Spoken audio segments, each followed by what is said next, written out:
Let's begin with the first section of our lecture, and that is the lecture is esophageal motility disorder and the neoplasm of the esophagus.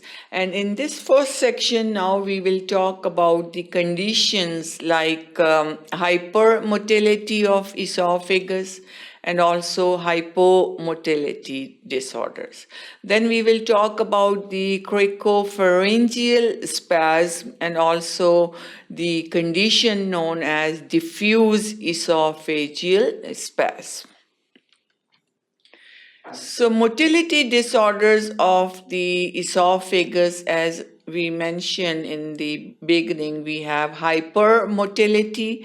Hyper means excessive or increased. Motility is for the movement. So the condition of increased movement of the esophagus or increased peristaltic activity of the esophagus is hypermotility disorder. It is hypermotility. What are some conditions that are associated with hypermotility of the esophagus? We have the cricopharyngeal spasm is one. Then we have diffuse esophageal spasm that also lead to hypermotility disorder. And then we have the condition known as nutcracker esophagus. So all these conditions, we will talk about them one by one, but all these three conditions, we have cricopharyngeal spasm, then diffuse esophageal spasm, and then the nutcracker esophagus. All these three conditions lead to hypermotility or excessive movement of the esophagus. Then the conditions associated with hypomotility or the conditions that cause decreased movement in the esophagus are the cardiac Achalasia, that's the one condition. Then GERD, gastroesophageal reflux disease.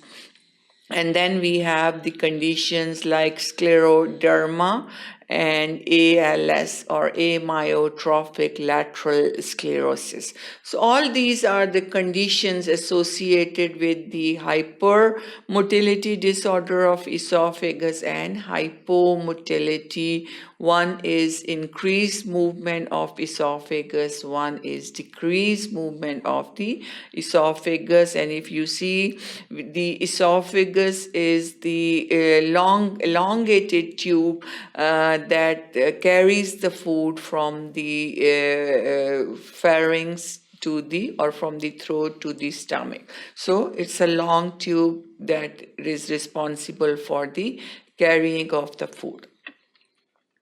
Then the first condition, as I mentioned in this, the leading to hypermotility. Here, cricopharyngeal spasm. So let's go over them one by one. So cricopharyngeal spasm. It is caused by the failure of upper esophageal sphincter to relax properly.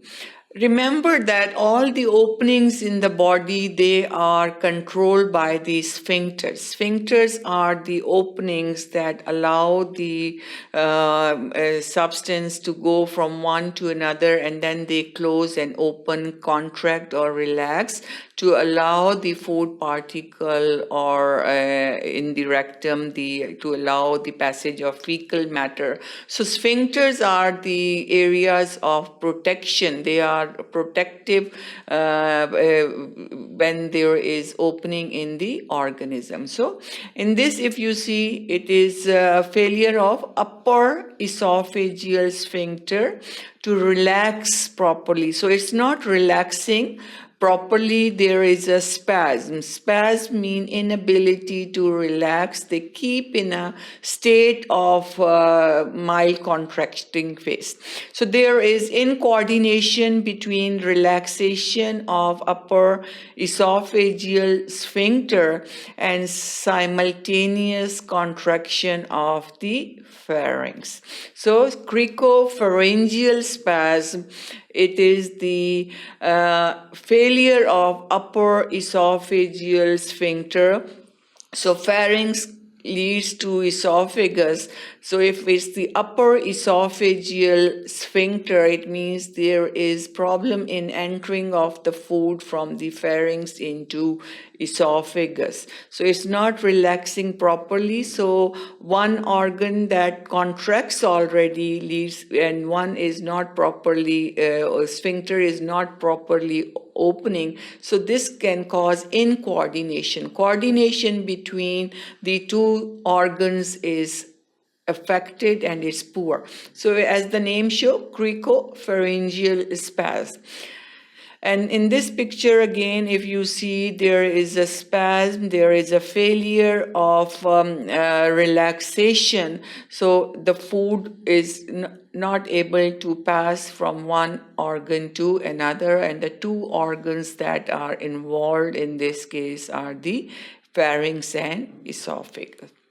So failure of the upper esophageal sphincter, and the coordination between upper esophageal sphincter and the contraction of the pharynx is affected. Common causes of cricopharyngeal spasm, we have the cerebrovascular accident, CVA. All these sphincters are innervated by the nerve supply. So if there is accident, cerebrovascular accident, brain injuries, hemorrhages, strokes, all these conditions can cause the cricopharyngeal spasm. So cerebrovascular accident, CVA.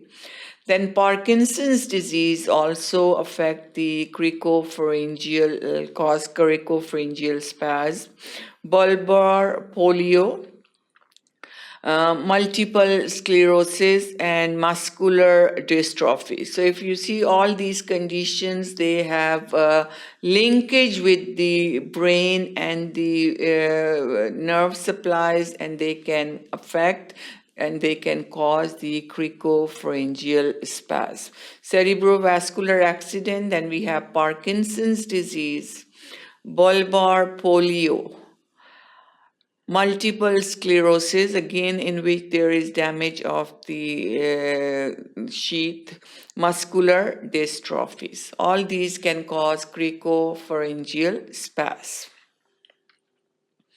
Next condition is diffuse esophageal spasm. In this case, there is whole diffuse complete involvement of the esophagus as compared to just the cricopharyngeal spasm, which is the upper part of the esophagus sphincter is affected. So in this case, there is diffuse involvement of the esophagus as the name shows. Now, the other condition we will discuss is the diffuse esophageal spasm as compared to the cricopharyngeal spasm. In this, there is diffuse involvement of the esophagus and the sphincters are relaxed normally. So, it is characterized by non-peristaltic contraction of the body of esophagus, but the sphincteric relaxation is normal. So the non-peristaltic contraction of the esophagus it means that there is contraction of the esophagus, but it's non-peristaltic. No peristaltic waves is present. It means it won't be able to push the food properly further down the esophagus because the peristaltic waves which are present in the wall of the gastrointestinal tract to push the food down, the cavity is not properly functioning and it's non-peristaltic contraction. So it's the condition, and if you see, it's the diffuse involvement of the esophagus. It is involved diffusely, not localized. Next, some of the symptoms. What are how the patient with this condition, diffuse esophageal spasm, will present? we have the dysphagia. There is difficulty in swallowing because the peristalsis is not normal. The food is not being pushed further normally. It stays in the esophagus for a long time until their pressure is created, and that pressure can push the food down, so eating will be very painful and difficult. So difficulty in swallowing and pain on swallowing is present. Substernal chest pain. Substernal chest pain is also because of the dysphagia and adenophagia. Simulating angina pectoris. Angina pectoris is the condition in which there is a chest pain due to ischemia of the heart muscle. It resembles that condition because the site is pretty much the same. They complain of substernal pain and they usually point towards this area. If you see in this diagram also, and this is the substernal pain behind the sternum, which is the breast bone. So these are some symptoms associated with the diffuse esophageal spasm. How we can diagnose and treat this condition is the barium swallow. Barium swallow, patient drinks the barium and then the picture is taken that shows the spasm or the retention of the food, and that's the picture of the barium swallow.